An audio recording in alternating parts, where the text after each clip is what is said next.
Hi,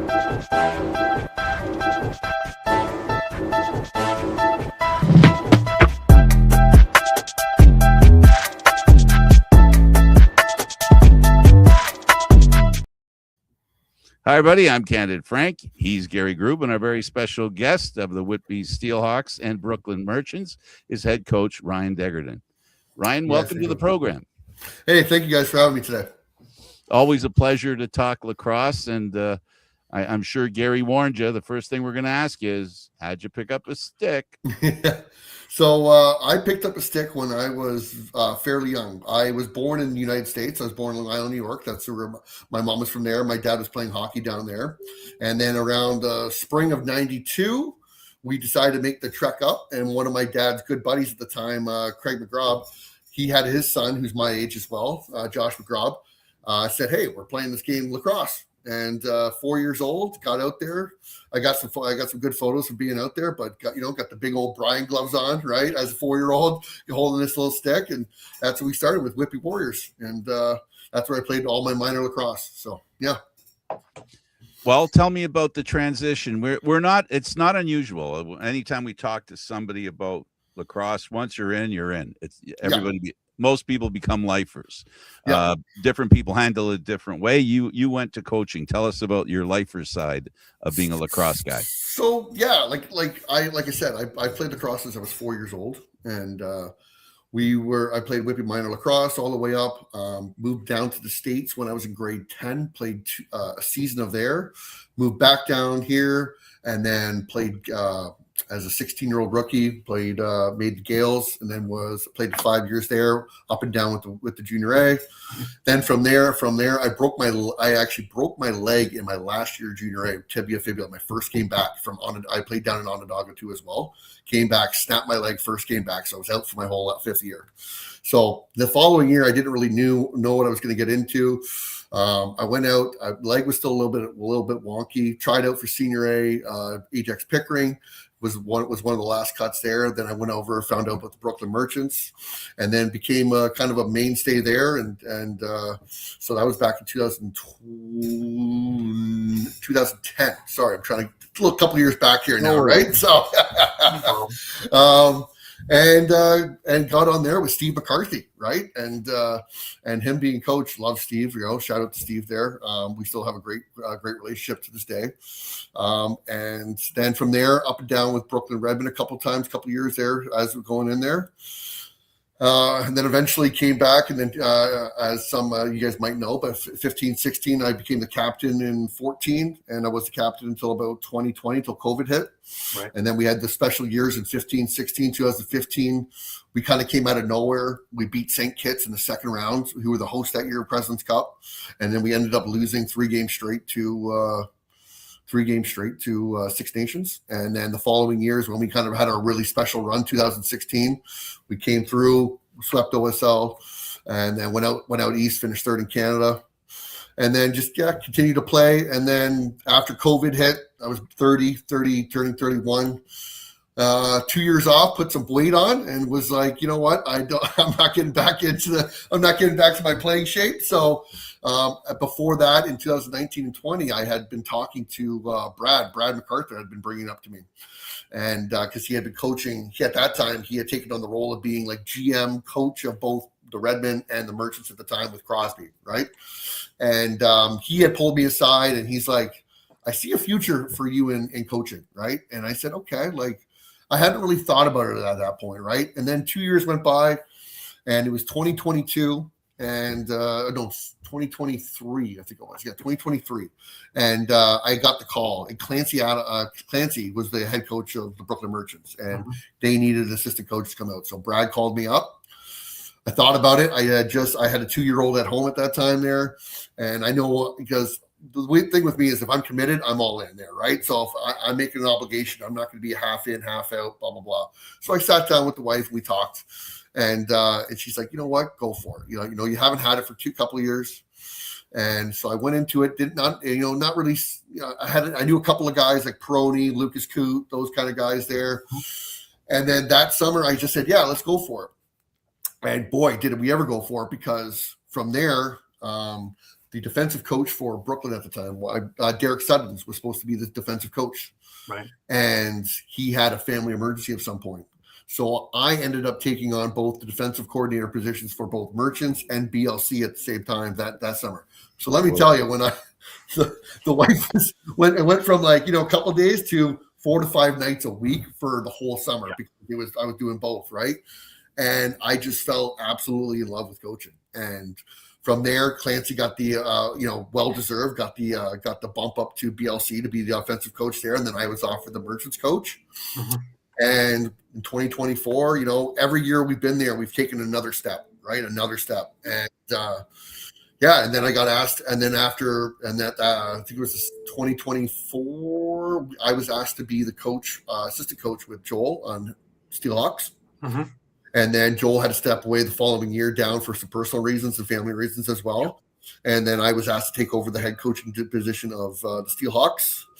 And it's been fun. So I coach 9 out of 12 months of the year right now, right? When it starts, right? So I end off, if Merchants do their thing, they go to the end of August. I get September, October off. Middle of November, I'm back in gaming with Steelhawks, and then we go on a run from there, right? So it's been nothing. I know I'm talking a lot here, rambling on here, but I love being a coach. I really do. And I enjoy it. And I enjoy the intricacies of being a coach and dealing with players and personalities and how to deal with them, right? In this day and age, especially, right? You can't be a hard ass all the time. There's ways that you got to bring out the best in people sometimes, right? So it's a fine line, and I like to think, and it's a challenge for myself to do that. So yeah. Halfway through that conversation with what you've done, I would have needed a nap. Yeah. You're a busy guy. It was a lot. Yeah, it was a lot. Yeah, but you know what? It ended up being great, right, Frank? So it was, good for you. Yeah. I guess the other thing, and we'll drill down further. Gary will drill down further there, but the other thing is where you are. Lacrosse hotbed. Peterborough's right there. Yeah. Finally, the National Lacrosse League has deemed your community a place to have a team. So I can understand the deep-rooted love because of you're in the middle of this cauldron of lacrosse, right? I'll let Gary take over from here. You want to comment on that? You can, and then we'll let Gary take over. Yep. Yeah, no, absolutely. I mean, growing up and just to watch how the communities across Durham have kind of like, because when I was growing up, it was Whitby. That was it, right? Mm-hmm. Like that was, and then Whitby drew from everyone around, right? And then it was Peterborough up here, right? So then obviously, growing up, Whitby and Peterborough, the minor lacrosse, it was just those were great games, right?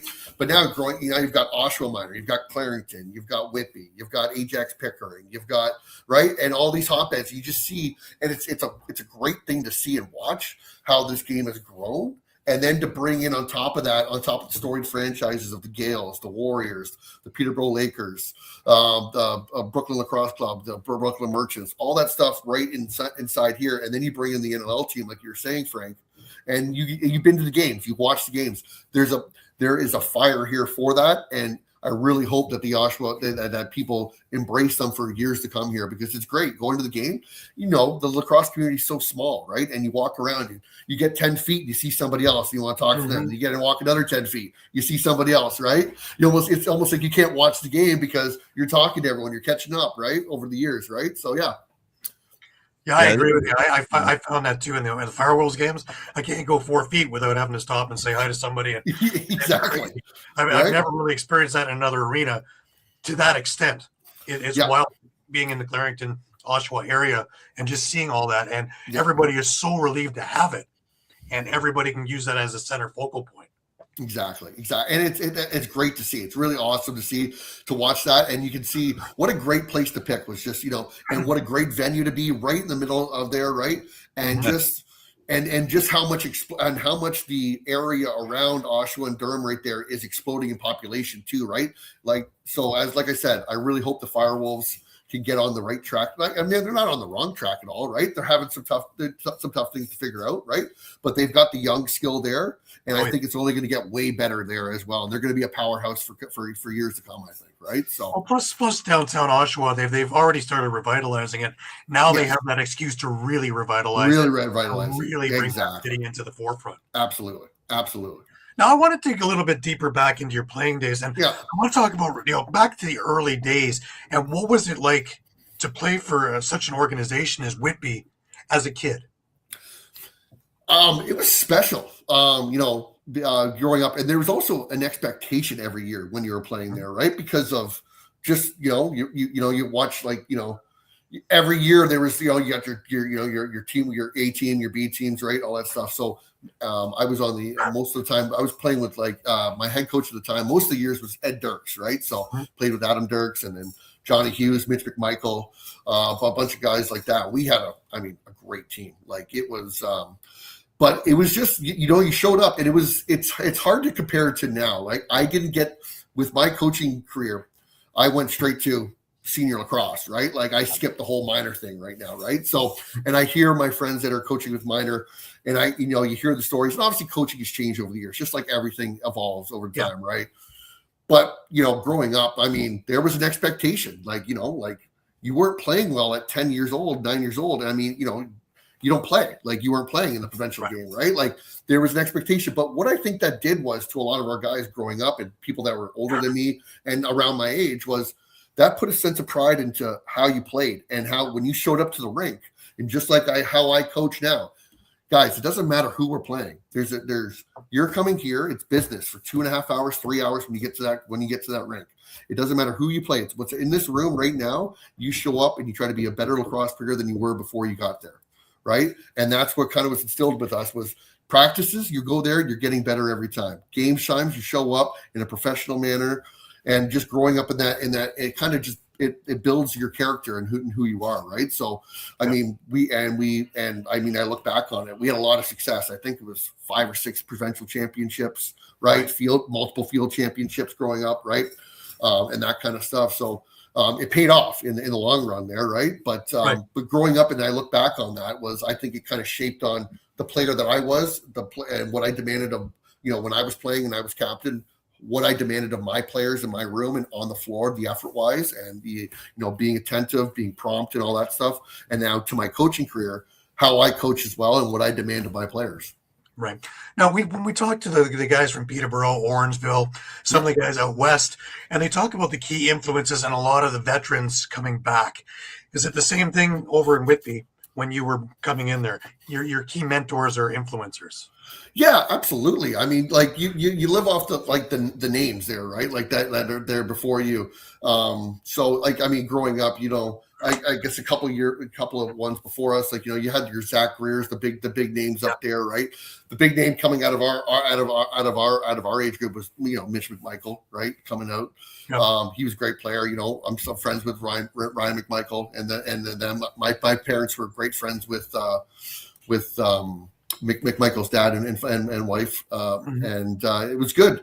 But yeah, you learn on that because there's a history there. Just like when you walk into BLC and you see in the change rooms, right? You see the mentors, you see the people that have paved the path before you, right? And it's a big thing, and it drives you to want to be great, to want to be the best player that you can be, right? Right, definitely.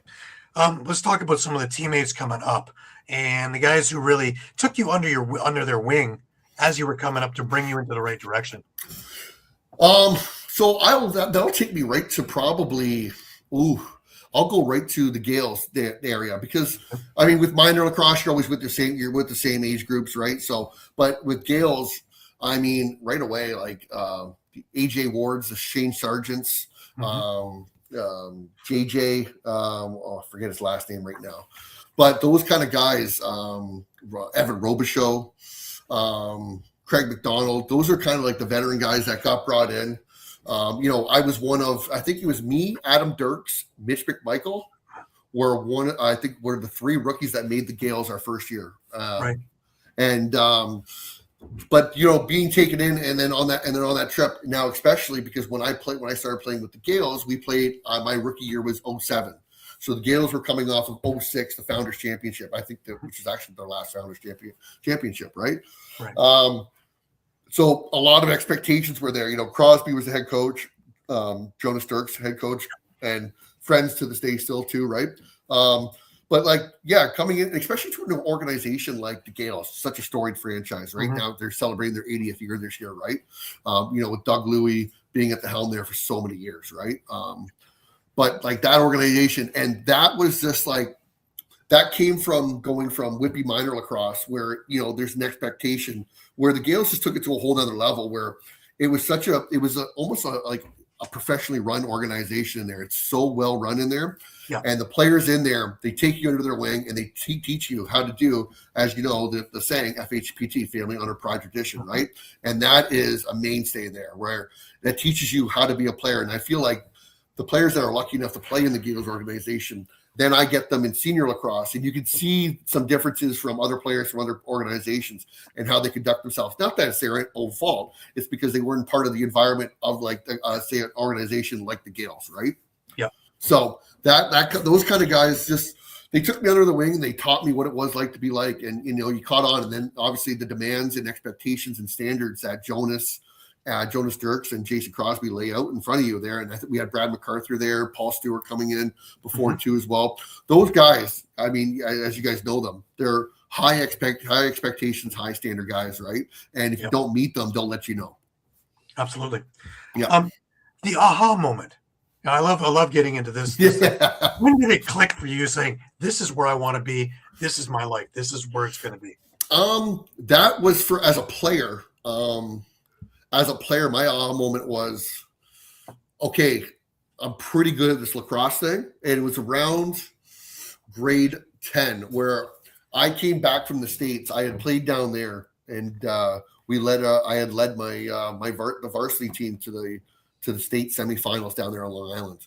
And as a sophomore down there, I was a leading scorer and everything like that. And I came back up here because it just didn't work out. We're living situation down there with the family and stuff like that. And came back up, and I went to go, and my dad wanted me to go try out for hockey. And I was just like, you know what? I want to focus. And I look back on it, maybe I should have kept playing hockey, but at the same time, my aha moment was like, okay, I'm pretty good at this lacrosse thing, and I want to go with this as much as I can there, right?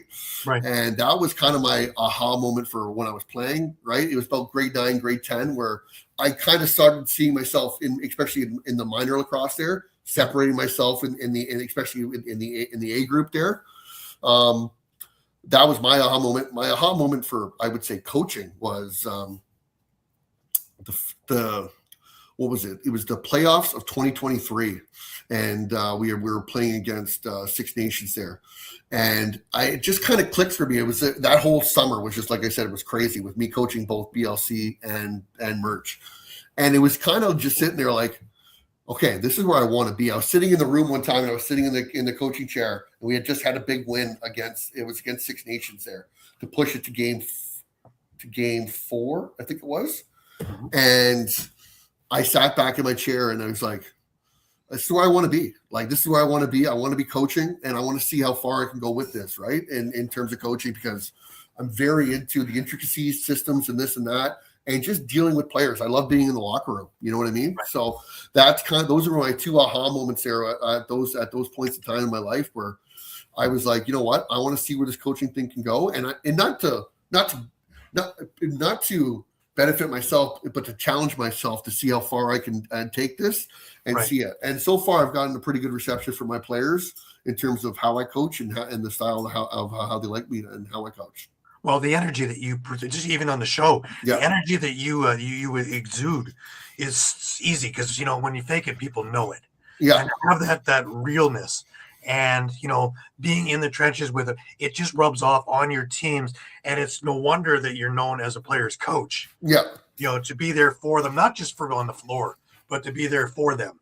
And it's obvious watching them and listening to them about you that's exactly the kind of man you are. Yeah. I appreciate that, Gary. Honestly, that's probably one of the best compliments I would like to hear is about that, is that I'm not like, I'm here as a coach but as a person too as well. Like, you know, I mean, it's crazy that I'm turning 38 years old this year, right? And it feels like yesterday I was playing lacrosse, but that was almost 8 years ago now, right? So I try to coach in the way of like the expectations of what I put on the floor are expectations for my young players in life and the work that you have to put in life, right?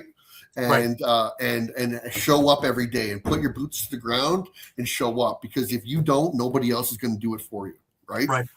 Right. Now, I had Ryan McMichael on my Sunday show this past weekend. Oh, very nice. Yeah. And we talked about an interesting thing of it being, sports gives you life lessons, Yes. but it's also the people who are in charge, who are the ones to help guide you through those life lessons. You had a number of mentors, as you brought up, bringing you through all the hills and valleys, and you become that guy. And I'm curious, is there any one person that was your mentor? Or was it just a mishmash of different ideas from the area, from the? So I'll tell you two names that right off the bat, that to this day still shape me in who I am, right? And I will go to them because they're there. Is Jason Crosby and Brad MacArthur. Hey Mac, how we doing, buddy? But Jason Crosby and Brad MacArthur. 100%. Crosby through my years at the Gales, and then also coaching me through merch, right? And BLC there when he got up there, and I was called up a few times. Brad MacArthur when he took over the merch there and took me under his wing and guided me, right? And guys I still talk to this day. I mean, Crosby was in my. It was funny. Crosby was in the coaching room in President's Cup during one of our games after Ladner. We were holding on to a lead, and he came down. He sits in my coaching chair, right?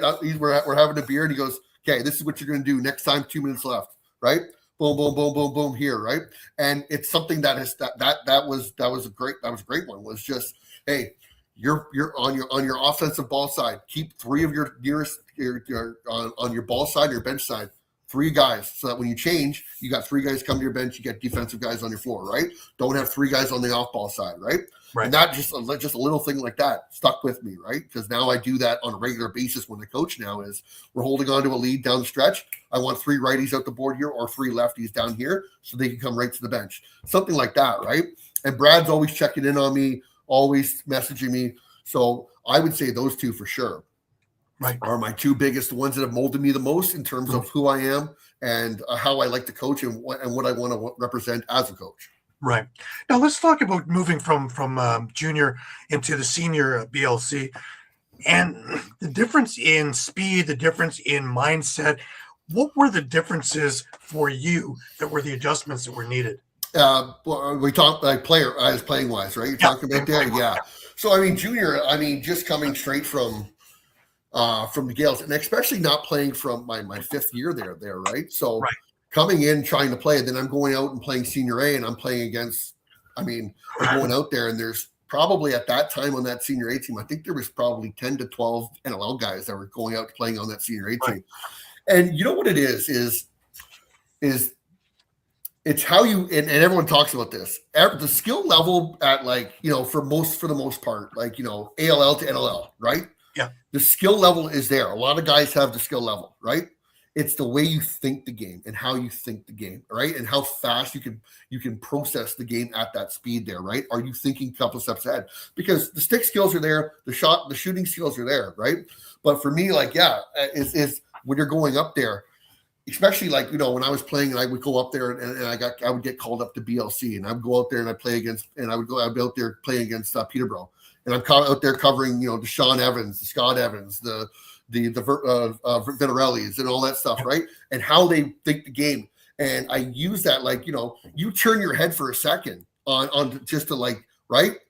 They're going right behind you and they're trying to get open. Just little things on how they use the game and how they use their body and stick. And especially just in close moments where, you think you've got a guy covered, but then they feed the ball right into their stick and he's right on you and boom, boom, boom, right? It's like that. So the way the skill, obviously, the jump from junior to senior. Yeah.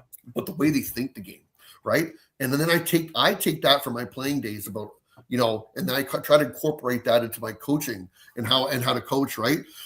Especially on the offensive side of the ball, we're always moving our feet, right? Always engaging your guy off ball. Don't just be going over to set a pick on a guy, right? Engage your guy first, make it happen. So I try to use my playing days from the jump from junior to senior into my coaching coaching style as well, because that's what it takes to get to the level. Like a lot of the guys that I coach are right there on the cusp of making that jump to the NLL potentially, right? And it's just about thinking the game a little bit faster than what it is, right? Right. Now, that brings me to the next thing of going from captain to coach. Yeah. You had the same guys.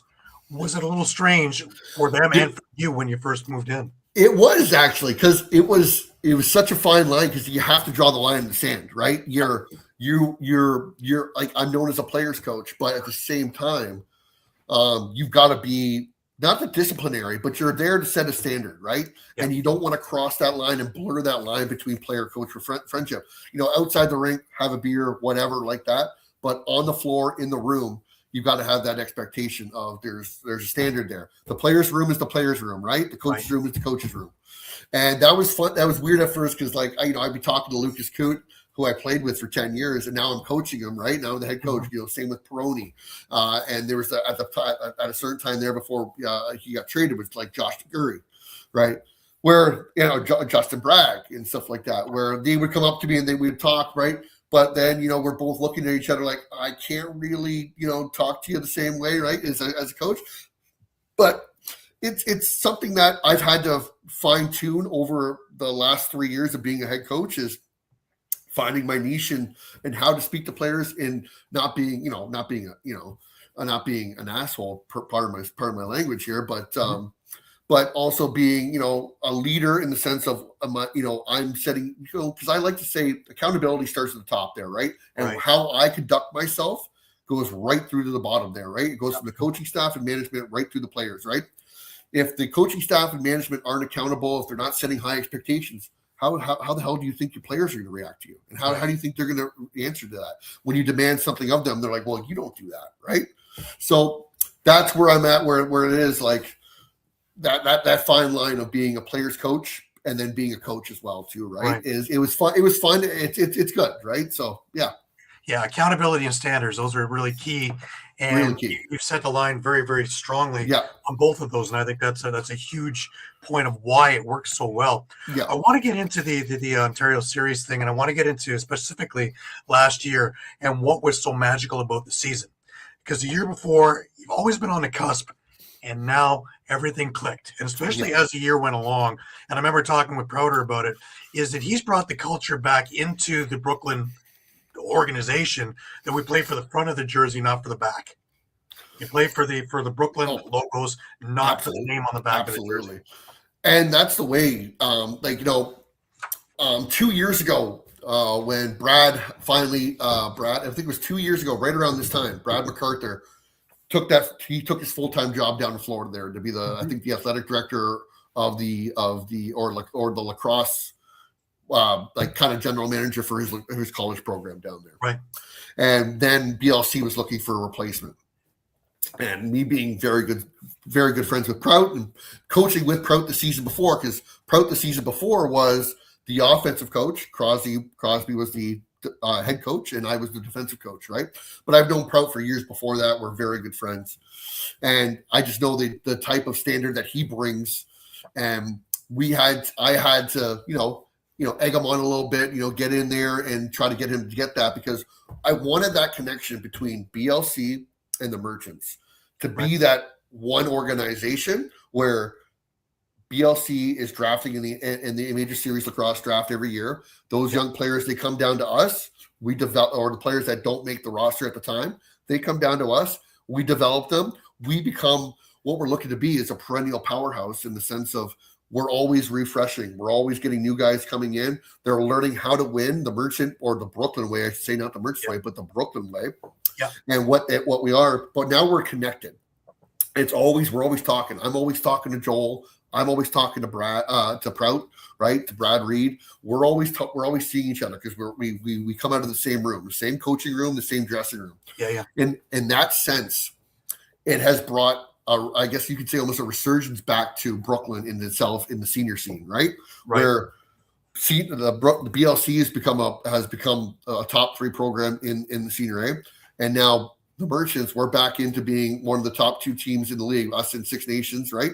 Absolutely. Are going back and forth, and that's where we want to be. Is that, and so that when players get drafted to BLC, and they come down to Merchants, they know they're going to be a part of a winning culture, and what the expectation is of being a Brooklyn player now in that organization, and having that communication between me, Prout, and Joel on a constant basis, and having the same goals in mind, that The team goals above all else is what is more important. Individual success comes with your team success, right? But you don't put that above your team success, because that's how cracks in the foundation can happen when somebody's unhappy about not getting enough playing time, or they're upset with sitting. Hey, listen, everyone has this. My least favorite thing is sitting down at especially when it comes down to playoffs and President's Cup, is who are my 5 players that are going to sit out this game? I despise that. I hate it. But I have to know, everyone has been a part of this organization from the very beginning of the year. Everyone has contributed to this. Practices, showing up game times, pushing each other to be better. And they have to buy into the fact that this is a one for all, right? Kind of thing. And we're here together, and nobody else is above the team. And that's kind of what we're building here in Brooklyn right now. And it's a really good thing to see. Well, what I noticed, especially as going into the playoffs this year, was that everybody had that same common goal, and you didn't let little things get to you. In times of past, they could get under the skin and, you take dumb penalties and whatever. This time around, every time that Six Nations tried to poke the bear, you guys just kind of smiled at them, let them take the penalty, and then make them pay. Pay. Yeah. Exactly. Right. And that's the thing about being a championship team, is that you can't. There's a fine line between being emotional but playing with emotions. Do you understand what I'm saying there? Exactly. Because if you play emotional, you take stupid penalties. You play with emotion, that's where you get your drive, your passion from, right? You play with it. But in times of need, you've got to be able to sit there and take one for the team and not be, I got stripped there. Now I'm chasing the ball. Am I going to take that stupid one-handed slash penalty, chasing him down, and now I'm going to the penalty box? Or I got dirtied in front of the net. I get punched in the face. Am I going to retaliate and take that penalty? Those are the fine lines where it's hey, listen, you take one for the team. Listen, defend yourself. If it gets dirty, defend yourself. That's fine. Both of you go to the box. But don't be emotional and take a stupid, cheap penalty, put us down, and then now we've got to go out there and defend it, right? So my thing with when I'm coaching is, don't be emotional, but play with emotions in sense of let that drive you, but don't be an emotional player and do this, right? You've got to be the most even keel going right through, right? Whoever can be the most even keel, because it's a roller coaster ride of a game. It's ups and downs, but whoever's the most even keel is usually going to win the game at the end of the day. Right. Let's talk a bit about the President's Cup, because being at home, it was something really special, and the team really, really gelled together for the majority of the tournament. It happened a little bit weird in the last game. Snake Island had a great game plan, and they executed to a T, probably 98% from what they had planned and the way they did it, and keeping everybody to the outside and all that. And again, what you're saying is, getting emotional, and things kind of went a little bit off rail near the end of the game. But the entire tournament itself, watching that team grow from the first game, from the playoffs to the first game to where it was to the finals, and watching everybody in for everybody. Yeah, that was uplifting. Just watching that was absolutely. And as a coach, you sit back and and you see what you've been building towards for the last couple of years, and it coming to fruition, right? And players that have been built, that have been with this organization since before COVID, and then a lot of the players the Fifers, they're the heart and soul of that team, man. They show up day in, day out, and they sweat, blood, and tears, man. Though I can't say enough good thing about the Fifers, man. They are in that room, the Peronis, the Braggs, they're just those are the kind of guys you want on your team, because they're there to play lacrosse because they love the game.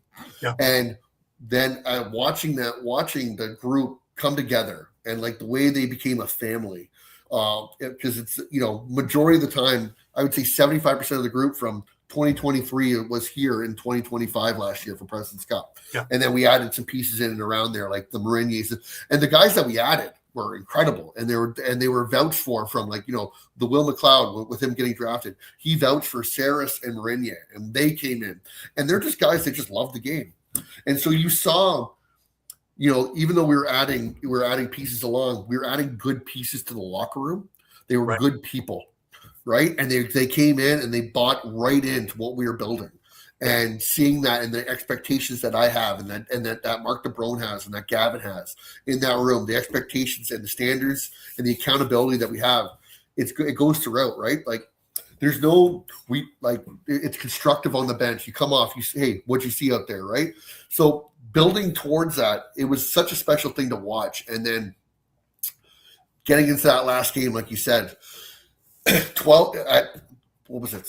8 minutes left or 10 minutes left. I mean, the game was still 0-0 at that point. And then 10 minutes later, it's 6-1 at the end of the first period, right? It was almost like one of those games where it was like being a prize fighter and we got punched in the face. It dazed us, and we were trying to get back into the game in that first period, and we just couldn't find a way to get our foot get stable. And then we ended up, I think we ended up outscoring them. I think it was 5-4 down the stretch or something like that, the last two periods. But that first period, I mean, again, kudos to Snake Island. They played an incredible game. They had a great game plan. We were trying to game plan on the fly, try to get something, and they answered. They had a very veteran team that had been very close several years in a row, and they just had it in them, right? And not that our guys didn't. They did. They wanted it more than anything. Mm-hmm. But that veteran savvy, that experience of being in that moment, you could see that it paid off for them more than it did for us. But like I told my guys at the end of the year, I said, hey, remember this, because this is what this feeling feels like, right? And we're going to be able to use this down the road coming into this year and saying, hey, now we know what we got to do. So, you win or you learn. Yes. That's simple. There's no other way about it. There's lessons to be learned in all of that. Hell, you even had me singing the gold medal game anthem, right? Yes. By the way, fantastic voice on you, Gary. Unbelievable. I was not expecting that, my man. So good kudos to you. Well, there we go. Yeah. Let's pivot a little bit to the ALL. Yes. And first of all, I love being the media guy there because I love watching year after year after year all the guys who were hopeful, all the guys who were coming down, and the mishmash of everybody in there. Let's talk about the importance of that league, about getting guys to become pros and staying pros. Yeah, that's a big thing about that league, and that is you've got, and it's a great league in that sense where it has such much more potential to grow into being a more prominent league as well too, right? And we're getting into that steps with Paul St. John and taking those steps to becoming a better league here, but having the guys come up and down to different teams and different players coming down to different teams. The young players that are coming up, because you could be 18 years old and playing on that league. So these young players that are maybe still in junior are now playing with some players that have played 20, 30, 40 games in the pros, right? Yeah. And you get to see how they work in the locker room, how they work on the bench, how they work on the floor, and it teaches these young kids this is what it takes to get to that next level, right? And you try to and as a coach, you try to incorporate those into your whole, game plan as a coach to utilize those guys that you guys get down. Like, when we get Jordan Storos back, that's, unbelievable having him back there. He's such a good player and just such a vocal guy on the bench there too. Our Rowan Kelly, we had Luke Keenan coming. Luke Keenan, we were hopefully he was going to come back, but those kind of type of players coming back, and then it's a really good for the league and for our team to see the young players that are coming up looking to get drafted, like our own or Pana. I mean, incredible player. He's going to be going pro. He's going to be going pro, right? He's going into his last year junior, but he gets to see how it operates, right, and all that stuff. And I think it's a very important part of the game. And I'm glad that this league started because you're able to mesh pro with amateur, and you get to see what it takes to be a pro. Right. Now let's look into you jumping into the Whitby team, and they had just won the championship. You take over and you continue, and that's a huge thing. You continue with what is already there and that winning atmosphere. Yes, absolutely. And taking over, and Joel coached me, and that's a funny thing. It's always about these full circle moments, right? Like Joel and Brad were my head coaches in the Brooklyn Merchants in 2015-16 there, right? And now I'm coaching alongside them. I get to call up in 2023, winter 2020-23 when we won the ALL Cup, right? I think it was. And I was the offensive coordinator of that team there, right? And then obviously with Joel stepping down the year before, as you just said, and then Will coming to me and asking me to be the head coach. it's just kind of carrying on because me and Joel have very aligned visions in terms of how to coach a team and what we think. And it's about a big thing about me is work ethic, man. Like the talent's there. We know the talent's there at these levels here, right? Everyone can play the game, but how much do you want it? How hard do you want to play for it? Right? The little things of the game. Are you going to do those little things, those little sacrifices, going into the corners, running hard off the floor to stop a transition or to keep a transition going, right? Are you going to double team here? Are you going to sacrifice and soak a shot, right? Those little things are what make and break. You can be the most talented player, but if you're not willing to lay on the line, I don't want you on my team because that's just going to, that's almost like a venom. It seeps through and then other players see one of the best players on the team not doing his part. And it kind of just seeps into everything else. And you don't want that. You want to get rid of that because at this level, I'd rather have the hardest working kid who's maybe not as good, but guess what? He's going to go out there because work ethic is infectious. It's infectious, right? And if you're working your ass off and the guy next to you is working your ass off, then I'm going to go work my ass off. Because like I tell my players every time, there's two things that you can always control in a lacrosse game, right? Your attitude and your effort. Those are the two things that you have control of at every game. Because at the end of each game, you can sit back and say, okay, I put my best effort out there. Because when things aren't going right or if things aren't going your way that day, guess what? You can still have your effort out there and work your ass off and put a smile on your face and say, you know what? I can't catch the ball today. I can't shoot the ball today. I'm having a tough time doing this, but I'm going to do everything else hard. I'm going to get off the floor hard. I'm going to get back on D hard. I'm going to stop the odd man rush hard. Right? That kind of stuff those are the two things you can control at all times, your attitude and your effort. Right. Now, I find that, we talked about OSL. We've talked about some of the other things. I think ALL is a much more difficult job as a coach because you have guys going up to the NLL, coming back from the NLL, out for injury, back and forth and up. And you have to readjust your game plan on the fly almost half an hour before the game when you see who's in the room. This is you're talking about my life this year with the Steelhawks, right? And it's very challenging as a coach because you're like you said, like all of a sudden, like the day before, I'm losing Landon Sinfield, Ben Cromer, and Jordan Storos to the NLL, right?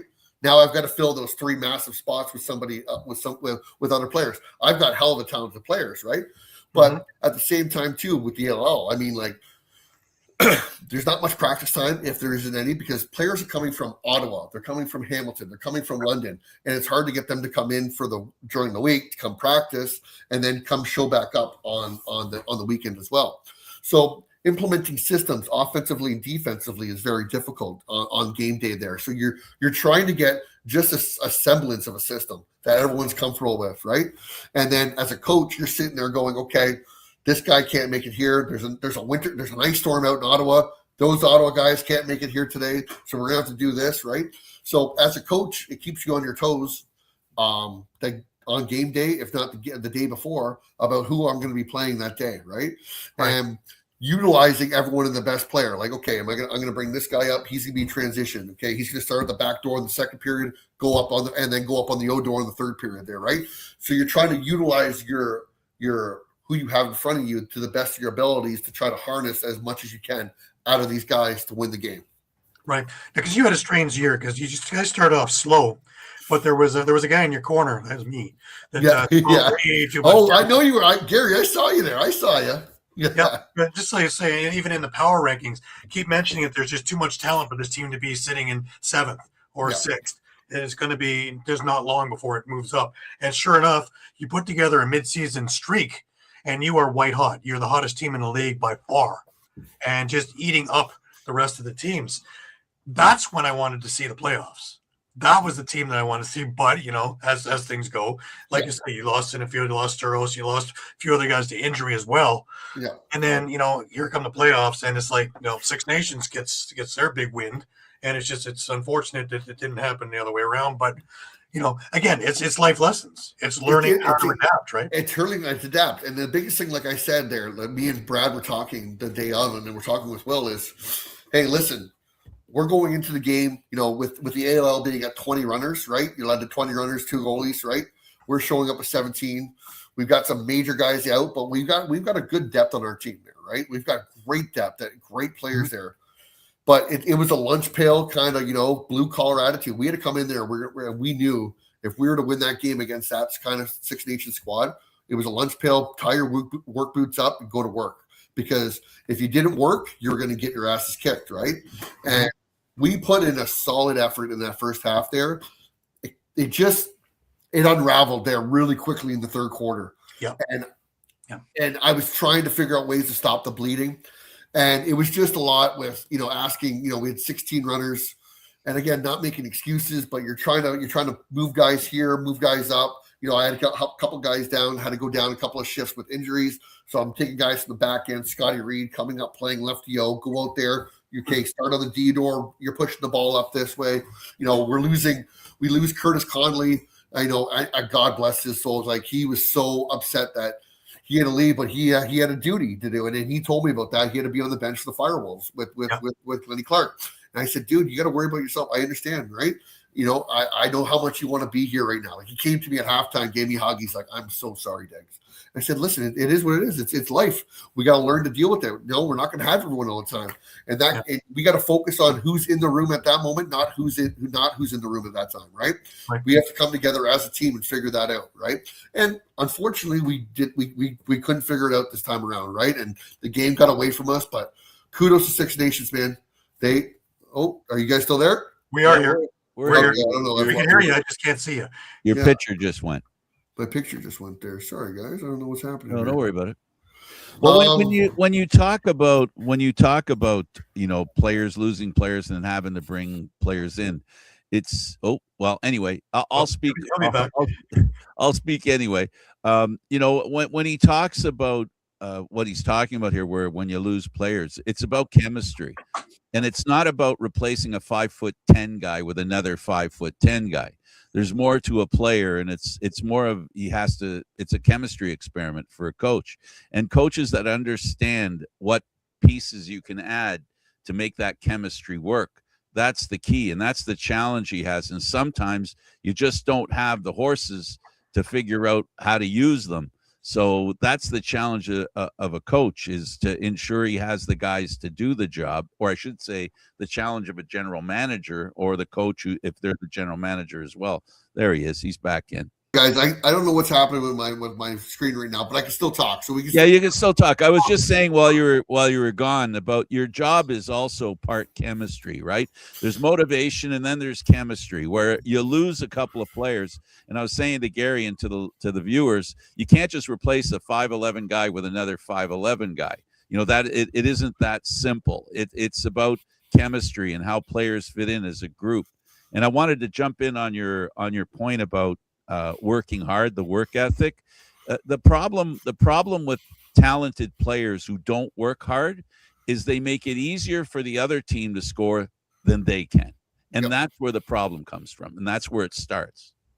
Absolutely, Frank. Like, you hit the nail on the head there, where is if those players don't lead by example, and they're not out there and they're not leading by example, it seeps into the culture of the room, right? Where, hey, our best player isn't working, and that makes everybody else maybe take a step down, and then you become an easier team to play against, right? Whereas if your best players are out there and they're giving hell to the other team every time, that seeps through your whole team. That, guys like the Pfeiffers, Devin and Parker, they go out there and they're laying it on the line every single day, and that's why they're leaders of both my clubs, the Steelhawks and the Merchants, because they are the epitome of what I want to see in lacrosse players. They're there every day. The way they lead by example with their voice, but also with their actions on the floor and how they play the game. It's hard on the floor every single time. I mean, how many times do you see Parker on the floor, face into the thing after diving or trying to drive the net, or trying to do whatever it is, right? Devin going out there and he takes his legs, he's getting beat up, he's getting taken to the ground. But guess what? Every time he gets knocked up, he's getting his ass back up, he's going right back in your face. Right. And those are the players you want. You want those players to succeed, right? Well, another player that comes to mind is one you brought up was Scott Reed. Yeah. He's a perfect example of you can never measure the heart of a man by the size of the outside shell. And, not the biggest in stature, but boy, does he play like a lion. Let me tell you about something about Scott Reed. Like, I mean, that kid could play on my team any day of the year. I mean, if that kid was 6 inches taller. He's NLL 100%. Not even. And it's a sad thing that I got to sit here and say he would be NLL. I mean, listen, when you're 5'4", 5'5", right? It hurts.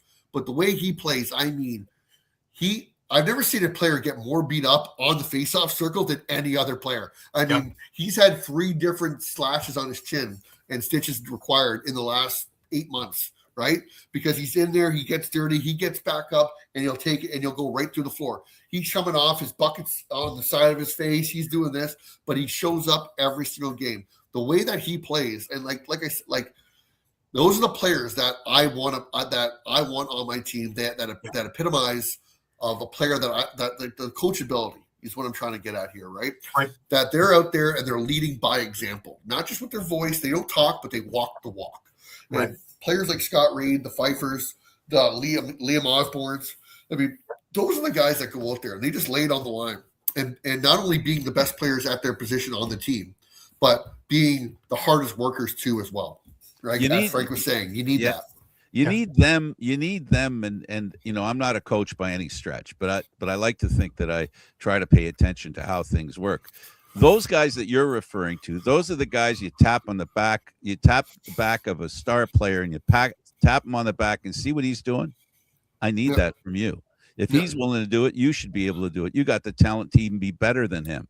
And that's why the hard work part I respect and appreciate and understand what you're talking about. When you're talking about the ethic of working hard, it means everything, because if you can outwork the other team, there's a good chance you're going to win regardless of talent. Absolutely, especially at this level, at the NLL and ALL and the senior level, the hardest working team is usually going to win because the skill levels are they're not that big in discrepancy, like as when you're dealing with junior and minor teams, right? Every stage goes through a filter. Minor to junior, you filter out, right? Players get better. Junior B to junior A filters out even more. Junior A to senior B filters out. Senior B to senior A filters out. But the margin for talent gets smaller and smaller and smaller, right? Because everyone's so talented. Yeah. But who's going to work harder? Who's going to be willing to lay it on the line? And those are the teams that usually win. Well, that's where you as a coach would define the players that you're talking about as living the maturity of the game, being mature. Exactly, Frank. That's a perfect way to be it. That's a perfect way to put it. But it's also the way you choose your teams is you are able to find the guys with heart.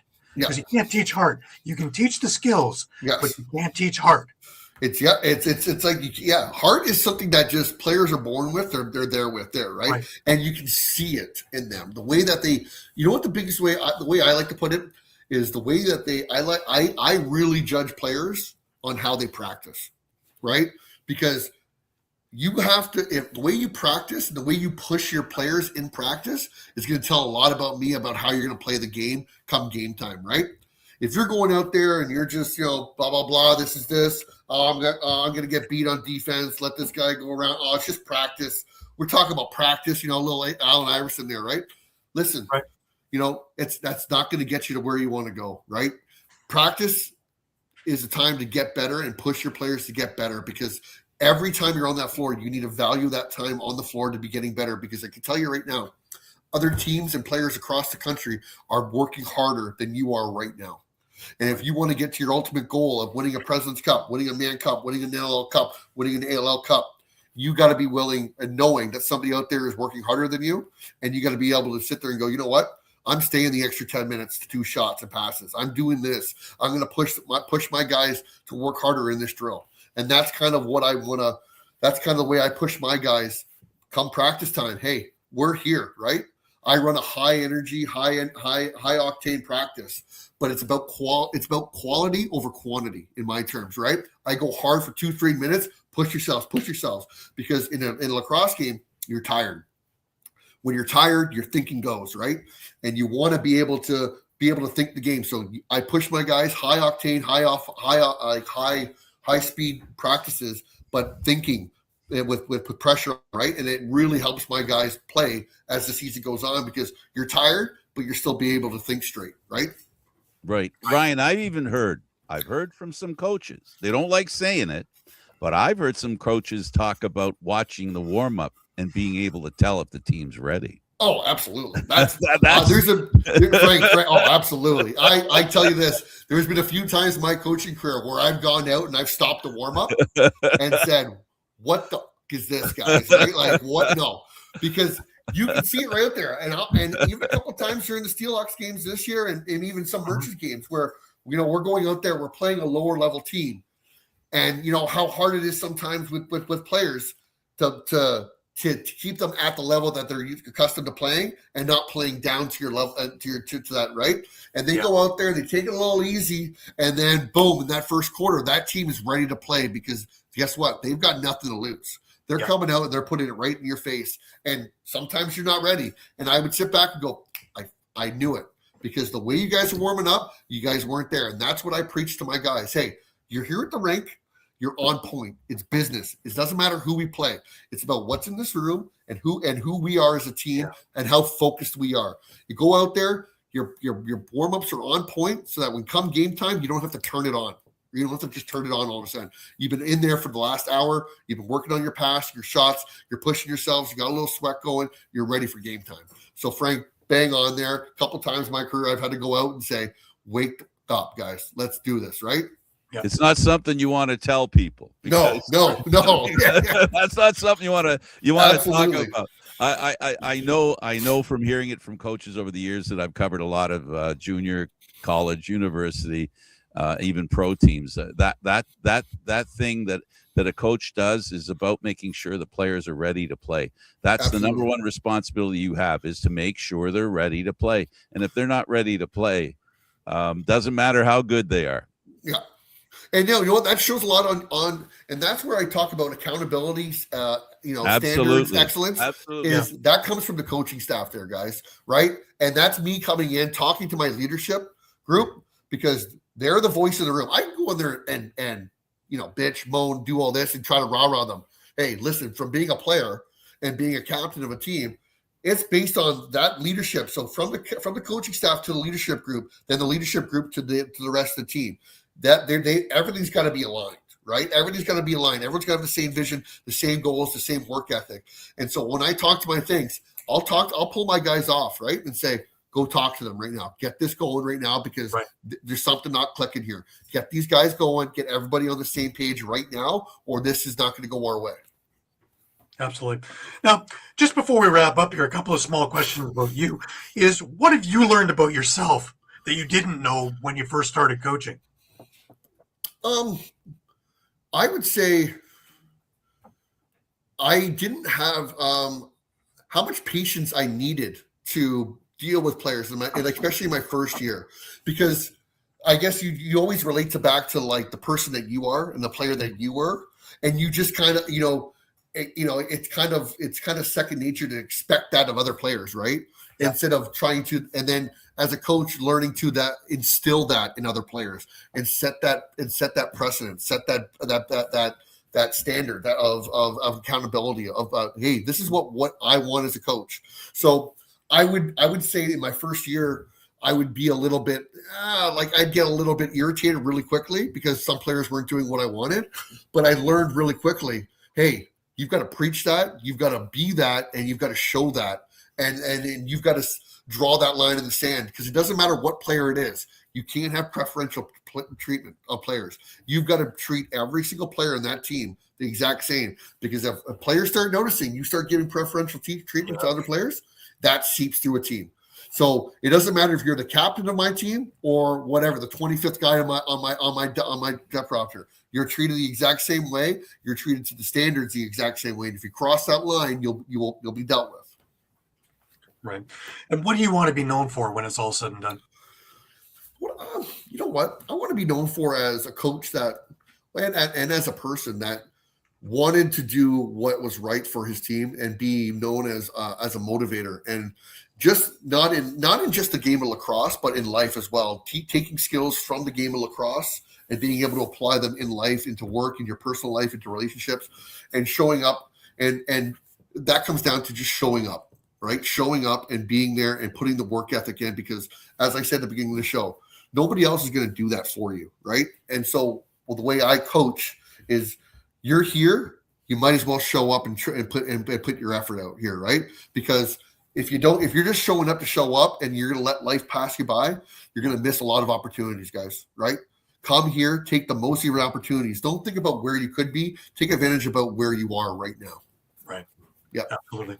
Absolutely. Listen, I want to thank you for taking the time. We're only a month away from OSL, a month today. Oh, yes. Ontario Series starts, and all starts again for you. Oh, it's going to be fun. We're, I mean, and that's a big thing with the changes in with OSL and with this Brooklyn organization is that it's a year-long thing with us now with me, Prout, DeBrone, Joel, Brad.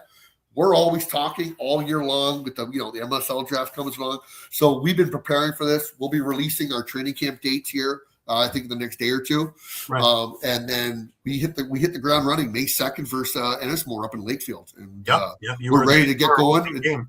Opening game, and we're ready to defend our title and get back out west in Edmonton this year, and finish what we couldn't. Well, finish what we started last summer. You know what I mean? Yeah. Once again, I want to thank you for taking the time. I really appreciate going through everything with you. And I always love seeing you at game time, and I love watching your energy and love watching the energy of your teams. Hey, Gary, I really appreciate that, my man. And I love what you were doing for the game of lacrosse. And Frank, very nice to meet you today. It's been a very enjoyable time here with you guys. I'm glad you enjoyed it.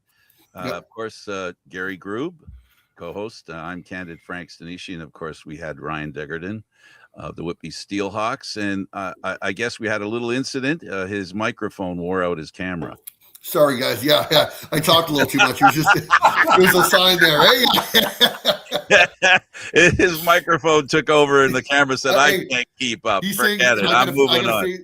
I got to face the radio, I guess. Eh? Yeah, it could be worse though. It could be the mic gave out and the camera stayed. Yeah, exactly. Right. Yeah.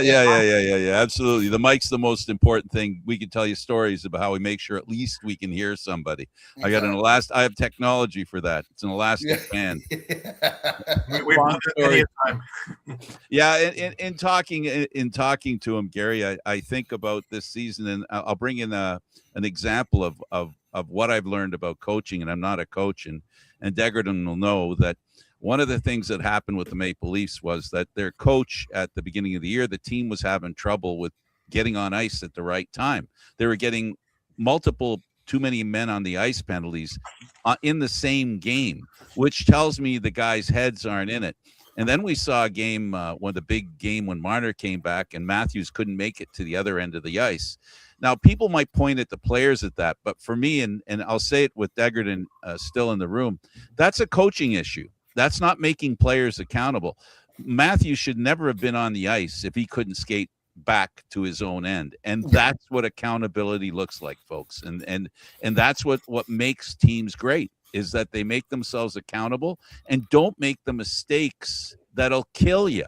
You know, the ones of working hard and making a mistake, a coach can live with till the cows come home. But a mistake, which is, I'll call it lazy, not thinking, those are the ones that gray hair jumps on a coach's head. Exactly. No, I agree with you, Frank. Yep, absolutely. So it's important. So I appreciate your energy. All kidding aside about your microphone being able to survive your camera. We loved having you on. And I got to tell you, if we can, and slow down the speed of the video and the sound so people could keep up with you. I don't know if everybody kept up with what you had to say, buddy, but you were fun to listen to. I have to tell you. I appreciate that, Frank. I get that a lot. I get going with my ADHD, and I get going with my thoughts, and I just go. So I apologize there, guys. No, not at all. Don't apologize. I'm just making fun of the fact that there's a lot that came out today, and I hope everybody was able to keep up, because you had a lot of really good things to say, and we're really glad that you came, and we really appreciate what you've done for lacrosse and what you're doing for lacrosse, and of course your history as well. So thanks for being who you are, Ryan. I really appreciate you. Frank, very, very kind words of you, and I appreciate that, my man. Thank you. All right, he's Ryan Degerden. I'm Candid Frank Stanisci. He's Gary Groob, and this has been NLL Lacrosse Talk, where we talk lacrosse every Thursday at 4 o'clock. Thanks for watching, everybody.